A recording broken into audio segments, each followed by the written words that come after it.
This is National Native News. I'm Antonia Gonzalez.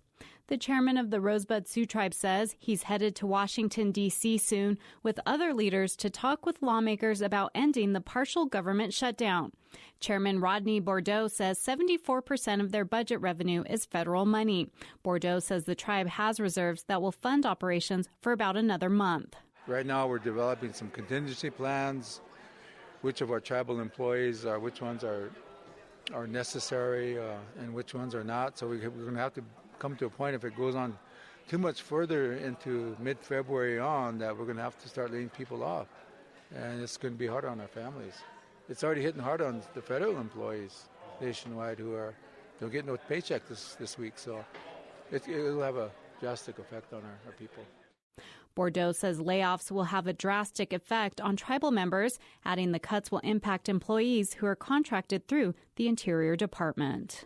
President Trump referred to Senator Elizabeth Warren as Pocahontas and used Wounded Knee in a Sunday tweet, prompting outcry from critics who say Native Americans and their history should not be used by the president to mock Warren.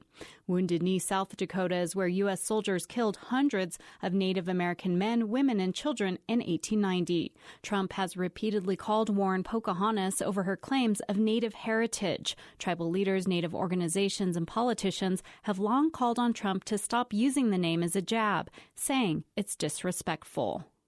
A high school in Juneau, Alaska is receiving a Tlingit name. Elders in the community offered the name as a gift to the school. KTOO's Zoe Gruskin has more. The oldest high school in Alaska's capital sits at the base of a mountain. That mountain shares its name with the city and with the school, Juneau. But it has other names. Yada'akatle is an ancient name.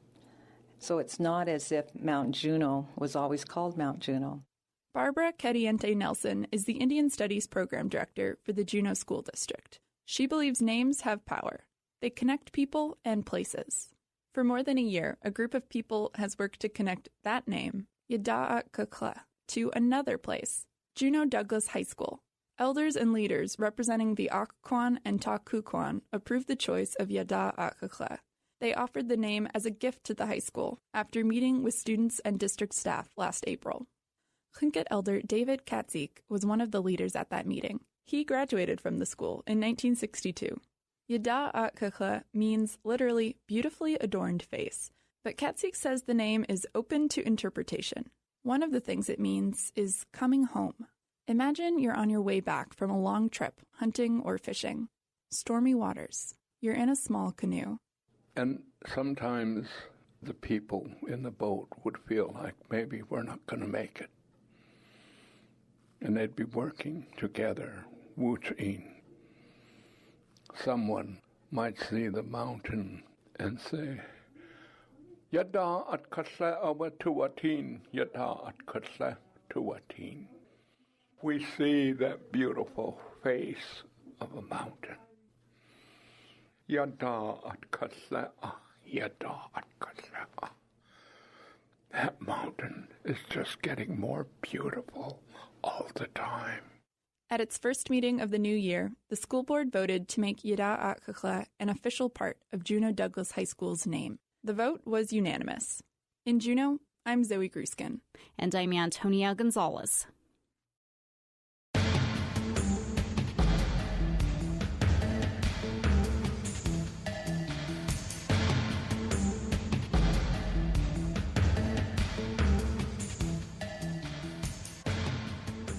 National Native News is produced at the Annenberg National Native Voice Studios by Kawanak Broadcast Corporation. Funding is by Odawi Law Group, provider of Indian law solutions, and by the Corporation for Public Broadcasting, with support from the Public Radio Satellite System.